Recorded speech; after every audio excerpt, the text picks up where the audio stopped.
بلکہ میں کہتا ہوں کہ جس سے بھی آپ پیار کرنے لگ جاتے ہیں نا، جس سے بھی آپ پیار کرنے لگ جاتے ہیں، وہ کہیں نہ کہیں آزما ضرور لیتا ہے، وہ ناز اٹھوا لیتا ہے، اسے پتہ ہوتا ہے نا میرے اٹھائے جا رہے ہیں، اٹھوا لیتا ہے۔ حضرت سعد بن ابی وقاص کہتے ہیں میرا اپنی اماں سے بڑا پیار تھا اور زمانہ جانتا تھا کہ بڑا پیار ہے، میں نے کلمہ پڑھ لیا، میری اماں نے بھوک ہڑتال کر دی۔ اس نے کہا کہ جب تک آپ کلمہ نہیں چھوڑیں گے معاذ اللہ میں روٹی نہیں کھاؤں گی۔ تھوڑی سی آبادی تھی، برادری میں رہتا تھا، بڑا سا گھر تھا، زمانہ جانتا تھا۔ فرماتے ہیں ہر چوک میں میری باتیں ہونے لگی۔ تیسرا دن ہو گیا، اماں نے روٹی نہیں کھائی۔ اب اندازہ کر لیں کہ شام کو افطار کے وقت کیا حالت ہوتی ہے آدمی کی، کھانا نہ ملے تو۔ اور تیسرا دن ہو گیا اور بوڑھی اماں، ہر چوک میں بات ہو رہی، اور سعد کی اماں، اور میری ماں کو بھی پتا تھا کہ میں جہاں چاہوں گی مجھ سے محبت کرتے یا وہاں آئے گا۔ آپ فرماتے ہیں ہر چوک میں بات ہونے لگی، ہر جگہ لوگ ذکر کرنے لگے، باتیں چھڑ گئیں، میری ہی باتیں، میرے ہی تذکرے، میرے بارے میں ان لوگوں کا ذکر۔ فرماتے ہیں میں بڑا پریشان ہوا، میں گھر آیا، میرے بہن بھائی بھی مجھ سے کہیں اماں مر جائے گی، میرے والد بھی، میرے دیگر لوگ بھی، سب رشتہ دار میرے گرد ایک۔ میں نے کہا کہ ہم باتیں کر دیتے ہیں، آپ سن لیتے ہیں، کبھی اپنے آپ کو اس جگہ کھڑا کریں کہ جب ہر آدمی اس سٹیج پہ پہنچ جائے کہ میں بھائی تو خرابی کر رہا ہے، اور اتنے سارے لوگ جاننے والے گھیرا کریں گے تو آدمی کیسے بچائے گا اپنے آپ۔ حضرت سعد بن ابی وقاص کہتے ہیں کہ میرے گرد شدید گھیرا تنگ ہو گیا، اور مکے کا دور ہے، حالات اتنے خطرناک ہیں کہ سنبھالے نہیں سنبھلتے۔ آپ فرماتے ہیں جب حد ہو گئی تو میں نے کہا اماں سنو پھر میری بات، میں تم سے بات کرنے لگا ہوں۔ کہتے ہیں میرے بہن بھائیوں کے بھی کان کھڑے ہو گئے، اماں بھی سہارا لے کے اٹھ کے بیٹھ گئی کہ لگتا ہے کہ برف پگھلنے لگی ہے، لگتا ہے کہ کچھ نرم ہوا ہے۔ فرماتے ہیں میں سامنے کھڑا ہوا اور تھوڑے بہت لوگ جو وہاں موجود تھے وہ بھی قریب آ گئے۔ میں نے کہا اماں تیرا اور میرا پیار زمانہ جانتا ہے، اور دنیا کو پتہ ہے کہ میں وہ بیٹا ہوں کہ جس کی لوگ مثالیں دیتے ہیں۔ اماں ہر چوک میں تیری میری باتیں ہوئی، ان 3 دنوں میں تجھے اور مجھے ڈسکس کیا گیا۔ اماں تو بڑی کمزور ہو گئی، اٹھ کے تجھ سے کھڑا نہیں ہوا جا رہا۔ یہ ساری چیزیں میرے سامنے آئیں، بہنوں نے رو کے دکھایا، بھائیوں نے محبت یاد کرائی، ہر چیز میرے آڑے آئی۔ لیکن حضرت سعد بن ابی وقاص کہنے لگے اماں میں نے اپنے دل کا جائزہ لیا ہے، میرے ایمان نے ایک وقت بھی مجھے یہ مشورہ نہیں دیا کہ میں اماں کو منا لوں۔ فرمانے لگے اماں یہ زمانہ سارا موجود ہے اور لوگ کھڑے ہیں، تیری ایک جان ہے نا، ایک جان، اماں تیری ایک جان ہے، اگر تیری 1000 بھی ہوتی اور ایک ایک کر کے ساری جانیں تیری نکل جاتی تو پھر بھی میں اپنے مدینے والے محبوب کا کلمہ چھوڑنے کو تیار نہیں ہوں۔ اور تیری مرضی ہے تو روٹی کھا چاہے بھوک ہڑتال کر، تو اٹھ کے بیٹھ جائے لیٹی رہے، 1000 جان بھی ہو ایک ایک کر کے نکل جائے تو ایمان پر سودے بازی ہو سکتی۔ وَإِذَا قِيلَ لَهُمْ آمِنُوا كَمَا آمَنَ النَّاسُ، اس طرح ایمان لاؤ جس طرح یہ لوگ ایمان لائے ہیں۔ حضرت سعد بن ابی وقاص یہ نعرہ لگا کے نا، نعرہ مستانہ لگا کے، یہ نعرہ لگا کے تو چلے گئے۔ حضرت سعد بن ابی وقاص چلے گئے، آپ باہر نکلے تو اماں اٹھ کے بیٹھی کہنے لگی روٹی لاؤ بھائی۔ انہوں نے کہا اماں جی بھوک ہڑتال بس۔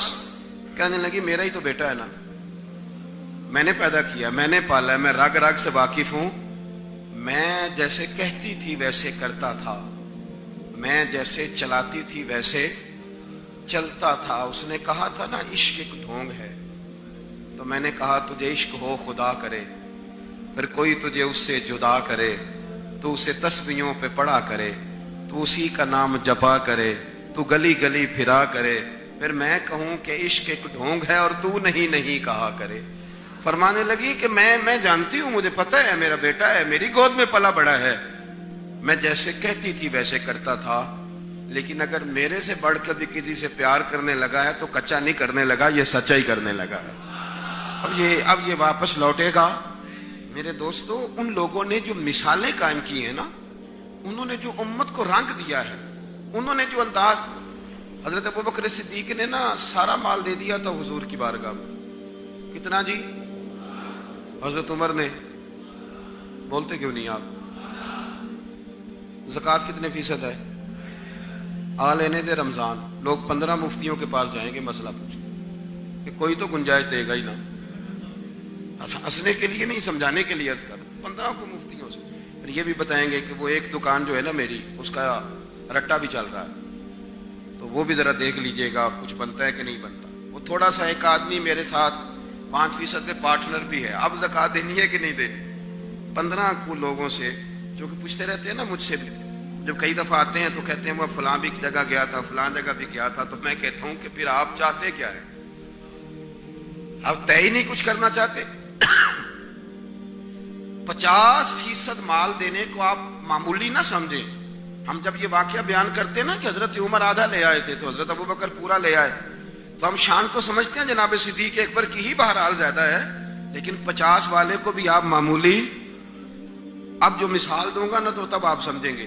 بھئی کروڑ روپیہ پڑا تھا آپ کے اکاؤنٹ میں اور آپ 50 لاکھ دے دیں اللہ کے راستے میں، ہو سکتا ہے؟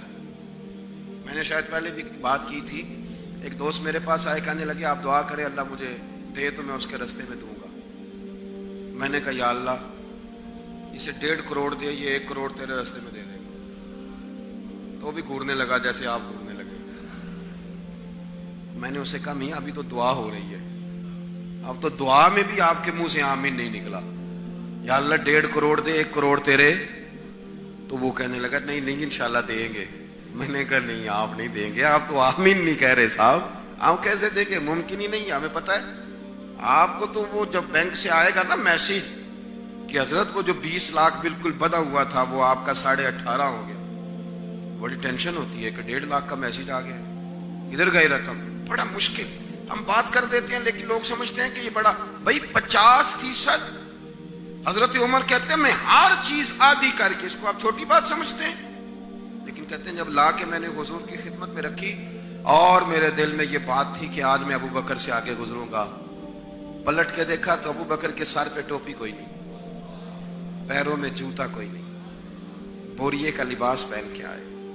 حضرت سیدنا عمر فاروق کہتے ہیں یار جواب کیا ہونے تھے، بات کیا ہونی تھی، جو نبی کریم نے سوال کیے تو سوالوں میں بڑا فرق تھا، سوالوں میں بڑا فرق تھا، تو جواب کیا ہوتا؟ فرمانے لگے مجھ سے حضور نے پوچھا کیا لائے ہو؟ میں نے کہا حضور آدھا۔ مجھ سے پوچھا کیا لائے ہو؟ میں نے کہا حضور آدھا لایا ہوں۔ اور فرماتے ابو بکر صدیق سے یہ نہیں پوچھا کیا لائے ہو، حضور فرمانے لگے ابو بکر گھر میں کیا چھوڑ کے آئے؟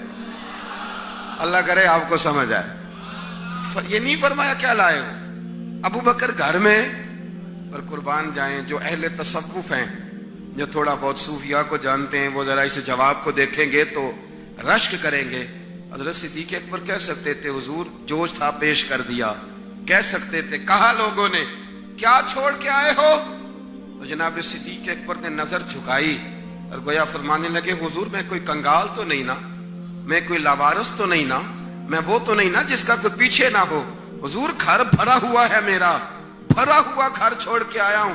کیا چھوڑ کے آئے ہو؟ یا رسول اللہ اللہ کو بھی گھر چھوڑ آیا ہوں، اللہ کے رسول کو بھی گھر چھوڑ کے آیا ہوں، میرا بھرا ہوا گھر ہے، میں کوئی کنگال ہوں، وہ لاوارث ہوں کہ میرے پیچھے کوئی نہ ہو، بھرا ہوا گھر چھوڑ کے۔ اب بات کو سمجھیں، یہ وہ ایمان ہے، یہ وہ نظریہ ہے۔ اب کبھی ان لوگوں کی داستانیں پڑھیں تو وجود حرکت کرے، کبھی اٹھیں کبھی بیٹھیں کبھی چلیں۔ حضرت عمر فاروق بیٹھے تھے نا، عارف رومی لکھتے ہیں کہ آپ بیٹھے تھے چھت پہ، تو یہ سادگی بھی ایک حسن ہے، سادگی بھی ایک، اس آدمی کو گمان ہو جائے نا میں اچھا نہیں لگ رہا، وہ 6 دفعہ بھی کپڑے بدلے تو وہ اچھا نہیں لگ سکتا، اس لیے کہ اسے ٹینشن بن گئی ہے کہ میں اچھا نہیں لگ رہا، تو سارا دن آئینے کے سامنے رہے۔ سادے آدمی، یہ سادی زندگی آسان ہوتی ہے، سادہ آدمی سکون میں ہوتا ہے۔ حضرت عمر فاروق رضی اللہ تعالیٰ عنہ اپنے گھر کی چھت پہ بیٹھ کے نا تو دھاگے کے ساتھ اپنی قمیص کو، کرتا پھٹ گیا تھا تو سلائی کر رہے تھے۔ یہ مزیدار زندگی ہے۔ اگر آپ کی عادت ہو گئی ہے نا کہ میں کچھ ہوں تو میرے آگے پیچھے پھرو تو آپ تو تکلیف میں آ جائیں گے، تو کچھ نہیں آپ کر پائیں گے، زندگی کا کوئی مزہ ہی نہیں لے پائیں گے۔ یہ عنوان نہیں، ورنہ اس پر تفصیل سے بات کرتا۔ حضرت عمر چھت پہ بیٹھے ہیں اور سوئی دھاگے کے ساتھ نا اپنا کرتا سلائی کر رہے ہیں، تو آپ کی اہلیہ آ گئی چھت پہ، کہنے لگی یہ کیا کر رہے ہیں، مجھے دے دیں۔ تو آپ فرمانے لگے تمہیں تو وہ کام بتاؤں گا نا مجھ سے نہیں ہوگا، تو یہ تو میں کر سکتا ہوں نا، تو یہ میں کر لیتا ہوں، تمہارے ذمہ اور بڑی ڈیوٹیاں وہ کرو۔